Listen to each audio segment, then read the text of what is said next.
اب دوسرا اس سوال کا جو پہلو ہے وہ یہ ہے کہ آیا شیعہ معاویہ بن ابی سفیان امیر شام علیہ الہنا کی فناریت کے اوپر خوشی مناتے ہیں اور خوشی میں کھانے بناتے ہیں، سارا کچھ کرتے ہیں؟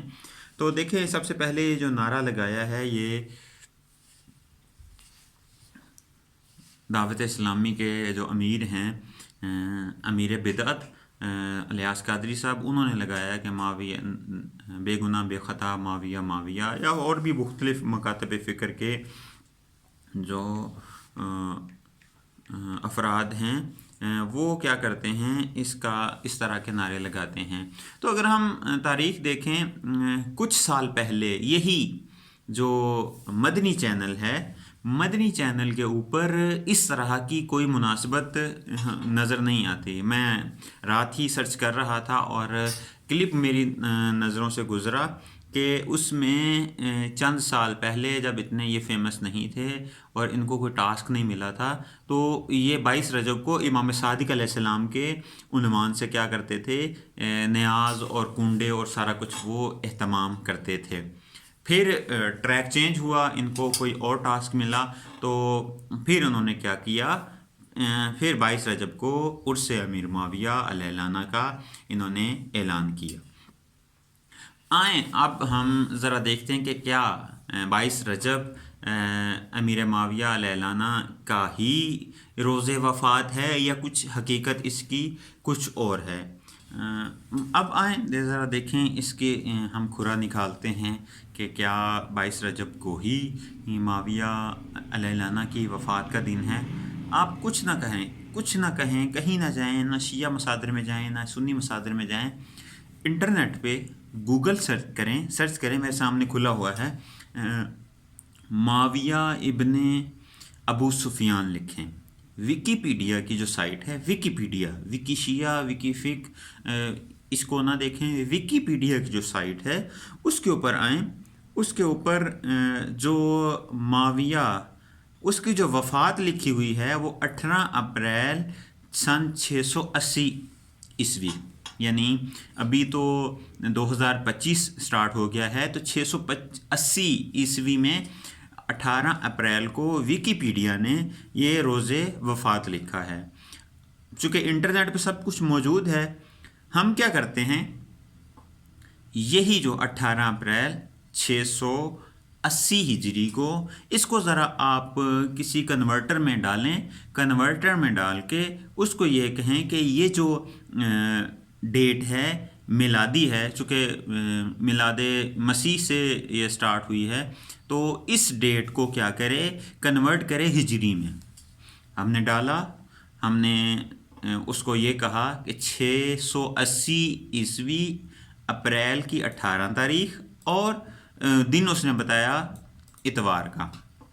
اس کو کنورٹ کریں ہجری میں۔ اب مزے کی بات یہ ہے کہ جو ہمارے سامنے رزلٹ آیا وہ بڑا ہی دلچسپ تھا، کہ رزلٹ آیا 9 رجب سن 60 ہجری، چونکہ 60 ہجری میں یہ فنار واصل جہنم ہو چکے تھے، اور پھر چونکہ 61 ہجری میں واقعہ کربلا ہوا ہے، تو 61 ہجری سے پہلے یہ 60 ہجری میں آپ کو اگر یاد ہو تو خطبہ منی بھی مشہور معروف خطبہ ہے، تو اس میں بھی امام حسین علیہ السلام نے کچھ گزارشات امت مسلمہ کو پیش کی ہیں۔ پھر جب شام کے مدینہ کے گورنر نے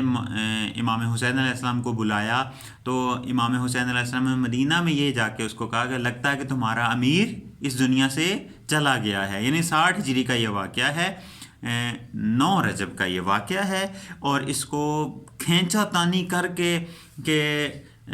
غدیر میں پتہ نہیں کون فوت ہو جاتے ہیں، 13 رجب میں بھی کوئی فوت ہو جاتے ہیں، اور 22 رجب ایک بچی تھی شیعوں کے پاس، اس میں بھی خال المسلمین خال المومنین جو ہیں وہ ڈال دیا تاکہ کچھ بھی نہ کیا جا سکے۔ اب یہ صورتحال ہے ان کی کہ ان کو اپنی تاریخوں کا نہیں پتہ، ان کو کچھ نہیں پتہ، فقط شیعوں کے ضد میں ناسبیت. چونکہ ہمارے ایک استاد، خدا ان کو جزائے خیر دے اور زندگی دے، وہ یہ کہتے تھے کہ اہل سنت جو ناسبی ہیں ان کی ایک نشانی یہ ہے کہ ان کے ایمان کے اندر بغض اہل بیت بھی شامل ہوتا ہے. اگر بغض اہل بیت شامل نہ ہو تو وہ در حقیقت شیعہ ہو جائیں. چونکہ بغض اہل بیت ہی ایک ایسی چیز ہے کہ جو انسان کو اندھا کر دیتی ہے، اس کی عقل بھی زائل ہو جاتی ہے، وہ عقلی حوالے سے بھی اندھا ہے، فکری حوالے سے بھی اندھا ہے، ایمانی حوالے سے بھی اندھا ہے، دنیاوی حوالے سے بھی اندھا ہے، اور آخرت میں جو اس کو اس سارا نتیجہ ملے گا وہ جہنم کی شکل میں. تو خدا را اس کو ہمارے گلے نہ ڈالیں. ہم اصلاً اہمیت نہیں دیتے اس طرح کے بیہودہ ترین موضوعات کو کہ جی معاویہ کی کیا اسے کہتے ہیں وفات کے دن ہم مناتے ہیں، معاویہ مر گیا، کھپ گیا، خدا اس کو لعنت کرے، خدا اس کو جہنم میں ڈالے، ہمارا اس سے کوئی تعلق نہیں ہے. ہم تو جو شیعہ حضرات ہیں، جس طرح میں پہلے بھی عرض کر چکا ہوں، روایات کے اندر کوئی ایسی نہیں ہے. ہاں مومنین کو اکٹھا کرتے ہیں، مومنین صلہ رحمی کے عنوان سے مومنین کو اطعام کرتے ہیں، ضیافت کرتے ہیں اس عنوان سے. اور لکڑہارا بھی جو میں نے عرض کیا کہ وہ بھی کوئی کہانی کو اس طرح کی نہیں ہے کہ ہم اس کو یہ کہیں کہ یہ اہل بیت سے منسوب ہے تو اہل بیت کے ساتھ ہے. یہ ہندوستان سے اس کا آغاز ہوا ہے، بر صغیر کے اندر ہی یہ رسم منائی جاتی ہے. ہاں ایک عنوان سے اچھی ہے کہ مومنین آپس میں ملتے ہیں، آپس میں بیٹھتے ہیں، کھانا کھاتے ہیں، بہترین عمل ہے. اس کے علاوہ اس کی کوئی ہم جواز نہیں ڈھونڈ سکتے.